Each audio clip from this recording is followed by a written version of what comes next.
नाज़रीन, कल रात बहुत कुछ हुआ है, बड़ी बड़ी सारी चीजें हुई हैं। खासतौर पर इमरान खान की बहनों की प्रेस कॉन्फ्रेंस के बाद तूफान। इमरान खान की बहनों ने क्या क्या इंकशाफात किए, जहर के टीके की बात क्यों की, डॉक्टर उज़मा खान ने ये क्यों कहा कि इमरान खान ने ये कहा कि ये मुझे अंदर मार देंगे, बुशरा बीबी की फैमिली की जानिब से जो पैगाम आया, इमरान खान की बहनों ने बगैर फिल्टर किए पहली बार उससे सबके सामने रख दिया। और जब से इमरान खान अंदर गए हैं, ये पहली प्रेस कॉन्फ्रेंस थी इमरान खान की बहनों की। इससे पहले जितनी हुई मीडिया टॉक्स हुई, ये पहली प्रेस कॉन्फ्रेंस इंतहाई अहम क्यों, इसके ऊपर कुछ चीजें मैं आपके सामने रखूंगा। लाहौर इस वक्त उसकी दो सड़कें, मेन डेविस रोड और जो फिरोजपुर रोड है, मेन सड़कें बंद की गई रात को। गुरिल्ला टाइप जो रोड ब्लॉकिंग है उसने कमाल कर दिया है। पंजाब के जो लोग हैं वो उठ खड़े हुए हैं। लाहौर से लोगों का उठना एक बहुत बड़ा एक सिंबॉलिक एक चीज है। लाहौर में कल रात क्या हुआ इसके ऊपर भी कुछ चीजें मैं आपके सामने रखूंगा। खुशालगढ़ के अंदर धरना खत्म किया गया। केपी की पुलिस ही पख्तूनख्वा के लोगों के ऊपर टूट पड़ी। ये क्या कहानी है, अंदर खाते क्या चल रहा है? सुहेल खान अफरीदी को डाउन करने की कहानी है या कुछ और ही है? काली वर्दी के पीछे कैसे खाकी वर्दी, ये सुहेल खान अफरीदी ने जो है ना वो अपने ट्वीट के जरिए बता दिया है। इसके ऊपर भी कुछ चीजें मैं आपके सामने रखूंगा। जबकि नाज़रीन, रात एक बहुत और अहम चीज हुई। अमेरिकन एम्बेसी की जानिब से एक वीडियो लगाई गई और वो भी उनकी जानिब से एक स्टेटमेंट आई, उसके ऊपर भी कुछ चीजें आपके सामने रखूंगा। और पाकिस्तान की हॉकी टीम वापस आई ऊबर करा के, जो है ना वो पहले वहां पे बर्तन धोते रहे, वहां पर जो उनका हाल था वो, और जो फिर उसके बाद जो यहां पर हाल हुआ उसके ऊपर बात करेंगे। और अम्मा होरी 14 साल अदालतों के अंदर थक्के ठुड्डे खाकर खुदा की अदालत में पेश हो गई। वहां पर अपने लापता बेटे की शिकायत ऊपर लगाएगी। अम्मा होरी कौन और ये क्या मामला है और क्यों लोग उसके ऊपर इस वक्त इतना लिख रहे हैं, इसके ऊपर बात करेंगे। तो खबरें काफी सारी हैं। आपसे खास चैनल सब्सक्राइब कर लें ताकि दो चीजें उससे होंगी, हमारी जो अपडेट्स हैं वो वक्तन यानी बर वक्त आपको मिलेंगी, और दूसरा आप हमें सपोर्ट भी करेंगे, साथ रहेंगे। अगर आपको लगता है सच बोल रहे हैं, सही बात कर रहे हैं, हक्के पे खड़े हैं, तो सब्सक्राइब भी करें और घंटे का बटन भी साथ दबा दीजिए। नाज़रीन, आपके ख्याल में व्हाट डू यू थिंक, क्योंकि इस वक्त डिवीजन नजर आ रही है पीटीआई यानी सियासी जमात के अंदर और बहनों यानी इमरान खान की फैमिली के अंदर। व्हाट डू यू थिंक, आपके ख्याल में इमरान खान की सेहत के मामले के ऊपर ज्यादा एतबार किसके ऊपर करना चाहिए? पीटीआई बतौर जमात, ऑप्शन 1 यानी 1 पीटीआई बतौर जमात यानी पीटीआई के सियासतदानों के ऊपर, जमात छोड़ दीजिए, ऑप्शन 1 पीटीआई के सियासतदानों के ऊपर, ऑप्शन 2 इमरान खान के खानदान के ऊपर, इमरान खान की बहनों के ऊपर। किसके ऊपर ज्यादा एतमाद करना चाहिए, सियासतदानों के ऊपर या इमरान खान की बहनों के ऊपर? कौन ज्यादा क्रेडिबल है? इसका जवाब आपने मुझे 1 या 2 लिख के भी दे सकते हैं या नीचे लिख के भी बता सकते हैं, ताकि मुझे पता चले अवाम क्या समझती है कि अवाम को किसके ऊपर ज्यादा एतबार है। तो नाज़रीन, सबसे इंपॉर्टेंट स्टोरी से शुरू करते हैं। इमरान खान की बहनों की प्रेस कॉन्फ्रेंस, ये ऑफिशियली पहली प्रेस कॉन्फ्रेंस है। इससे पहले इमरान खान की बहनों ने कभी कोई प्रेस कॉन्फ्रेंस नहीं की। उसकी वजह यह है कि वो सियासत में आना ही नहीं चाहती थी। कल रात में उन्होंने सियासत की बात नहीं की, इमरान खान की सेहत की बात की। इससे पहले जब भी इमरान खान के ऊपर, इमरान खान की बहनों के ऊपर तशद्दुद हुआ, जुल्म हुआ, जबर हुआ, जो कुछ हुआ, उन्होंने कभी भी ऑफिशियली प्रेस कॉन्फ्रेंस नहीं बुलाई। उन्होंने हमेशा मीडिया टॉक की और मीडिया से गुफ्तगू, यानी जेल में आ रही है तो मीडिया से गुफ्तगू। प्रेस कॉन्फ्रेंस में और मीडिया टॉक में फर्क है। जो लोग, वैसे तो मुझे पता है बहुत ज्यादा लोग जानते हैं, लेकिन मैं थोड़ा सा आपको फर्क बताता हूँ। जो मीडिया टॉक होती है वो चलते फिरते कोई आया, उसने मीडिया यानी कोई सवाल पूछा, उसका जवाब दे दिया। जबकि प्रेस जो कॉन्फ्रेंस होती है वो ऑफिशियली इनवाइट करके बुलाया जाता है और उसमें कहा जाता है जी हम फलां फलां मौजू के ऊपर बात करना चाहते हैं। प्रेस कॉन्फ्रेंस एक ऑफिशियल काइंड ऑफ एक्टिविटी होती है, ऑफिशियल यानी इवेंट होता है, ऑफिशियल इनविटेशन जाता है। और जो मीडिया टॉक होती है वो आपको पता है वो जरा सादी सादी बात होती है, यानी वो बड़ी अनऑफिशियल कैजुअल चीज होती है। तो पहली ऑफिशियल चीज जिसके अंदर जो बातें की गई वो बड़ी हैरानकुन है। अलीमा खान, वैसे तो बहुत सारी चीजें आपको पता चल गई हैं, लेकिन मैं फिर भी आपके सामने जो मोटी मोटी बातें जिनका इंपैक्ट आएगा वो मैं आपके सामने रख देता हूं। अलीमा खान ने सबसे पहली बात यह की, उन्होंने ये बताया कि इमरान खान ने हमें पैगाम पहुंचाया है और कहा है कि मेरी आंख ठीक नहीं है। मुझे बिल्कुल कोई फर्क नहीं पड़ा, मेरी आंख ठीक नहीं है। और उन्होंने कहा कि मेरी बहनों को कहो मेरी आवाज उठाएं। अब ये बहुत इंपॉर्टेंट है, ये डायरेक्टली उस चीज के मुखालिफ है जो इस वक्त हुकूमती रिपोर्टें और कहानियां सुनाई जा रही है, बिल्कुल उसके मुखालिफ। और फिर ये पूरी पार्टी के ऊपर भी अदम एतमाद है कि इमरान खान को लगता है कि मेरी बहनें वो आवाज उठा सकती हैं जो पार्टी नहीं उठा रही है। इमरान खान शायद मायूस है अपनी सियासी जो रहनुमा है या लीडरशिप है उनसे, जो डायरेक्टली वो अपनी बहनों को कह रहे हैं कि मेरी आवाज उठाओ। उन्होंने अपने रहनुमाओं को नहीं कहा, अपनी लीडरशिप को नहीं कहा, अपनी जमात को नहीं कहा, वो अपनी बहनों को कह रहे हैं कि प्लीज मेरे लिए आवाज उठाओ। इसका मतलब है कुछ गड़बड़ है। और फिर इतनी बड़ी अगर ड्रामेबाजी है, वैसे मैंने कल इमरान खान की बहनों की गुफ्तगू सुनी, मैंने ट्वीट की भी किया, उसके बारे में आप देख लीजिएगा।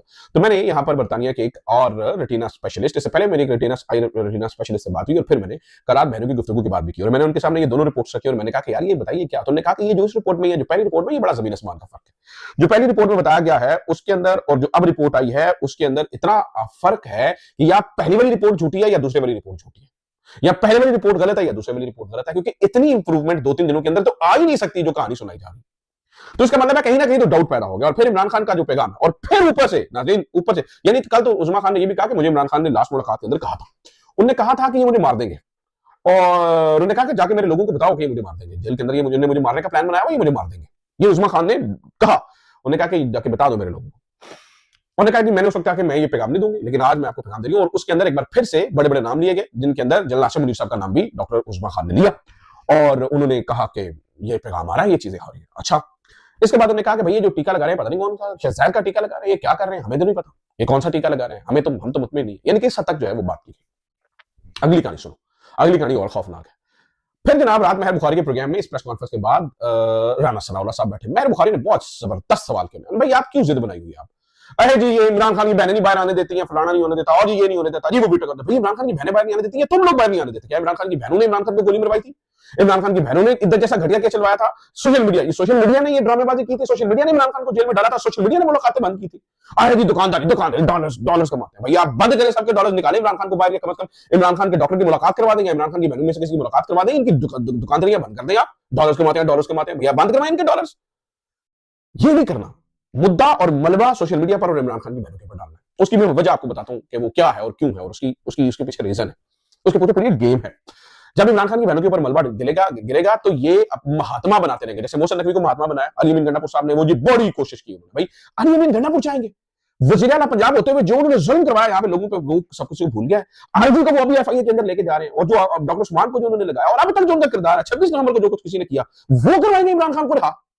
यानी प्रोफाइलिंग ऐसे की जाती है, जिसका मुनीब फारूक ने बड़ा जबरदस्त कहा, उन्होंने कहा कि भाई वो आपको अच्छा बच्चा बना रहे थे, यानी कि इल्यूजन क्रिएट कर रहे थे आपके, और ये इल्यूजन अभी भी ये, यानी कि देखिए कि विक्टिम ब्लेमिंग करते हैं कि भाई इमरान खान की बहनें नहीं आने देती, ये सोशल मीडिया बाहर नहीं आने देता, भाई आप नहीं बाहर आने देते, उन्हें सादी सिंपल सी बात है। अच्छा, ये कहानी नाज़रीन हुई है, और राना सनाउल्लाह ने कहा कि अगर बुशरा बेगम ने कहा जी डॉक्टर्स का, उन्होंने कहा कि क्या फैमिली और मरीज का मुतमिन होना जरूरी है, उन्होंने कहा नहीं डॉक्टर्स का मुतमिन होना जरूरी है, और कोई जाती मौलवी नहीं। फिर जब डॉक्टर अदनान की बात की उन्होंने, तो राना सनाउल्लाह के पास कोई जवाब नहीं था।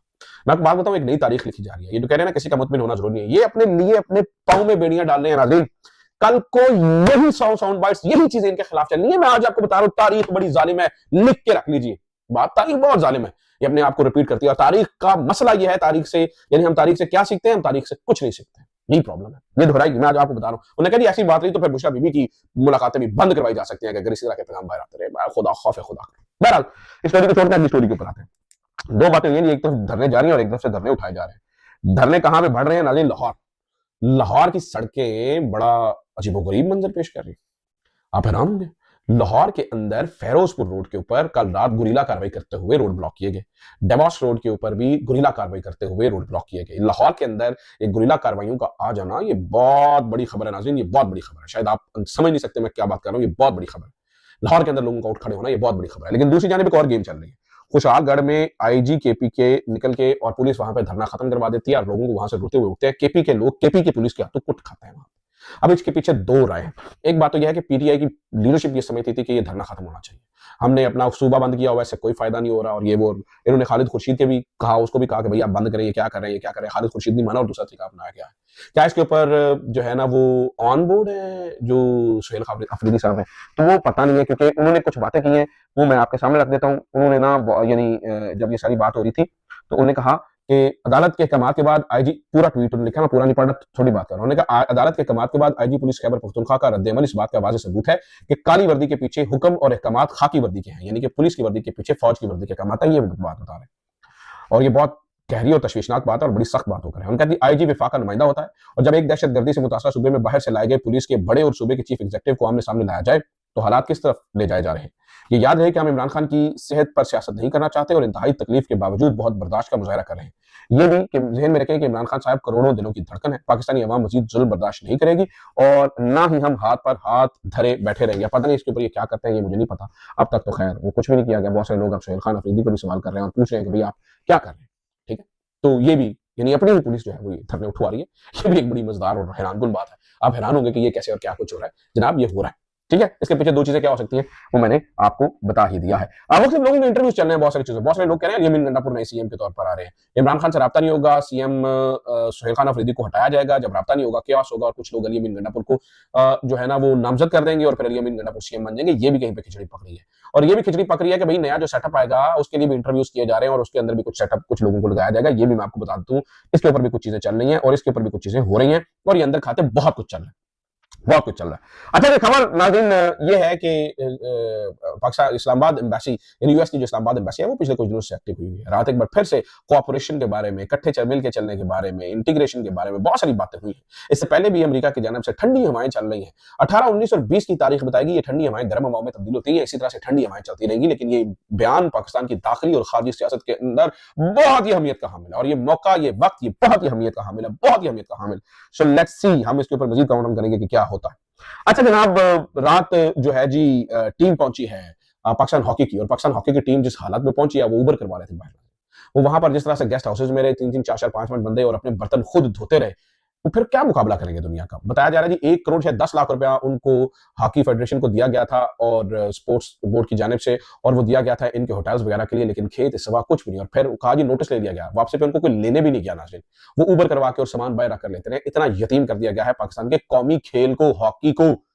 जाहिर बात है वो कहता है लुटो ते फुटो, जब ऊपर से लेकर नीचे तक ये निजाम होगा तो क्या चलेगा। अम्मा हौरी नाज़रीन इस दुनिया से चलेंगे, उनके ऊपर बहुत ज्यादा लोग लिखे हैं। उनका बेटा बलूचिस्तान में लापता हुआ था, वो बेचारी मुकदमा को भुगतते भुगतते भुगतते भुगतते 14 साल भुगतती रही और उनका जो केस है वो ईमान मजारी देख ली थी। उनकी बड़ी वीडियोस जो है ना वो वायरल होती थी। ईमान मजारी भी बहुत उनके साथ कोऑपरेट किया। ईमान मजारी बजाते खुद जेल में अपने शौहर के साथ बैठी है, वो क्या ही कर सकती है इन सारी चीजों के अंदर, बजाते खुद जेल के अंदर है। ऐसे में अम्मा हौरी का अल्लाह की बारगाह में पेश हो जाना, और शायद वो वहां पर शिकायत लगाए कि मेरी सुनवाई नहीं, मैं बूढ़ी हड्डियों के साथ 15 साल पाकिस्तान की अदालतों में खजल होती रही। तो वो उसकी अदालत बहुत बड़ी अदालत है, अल्लाह ताला रहम करे। अगर उसकी अदालत की लाठी चल गई ना तो उसकी लाठी बड़ी बेआवाज होती है।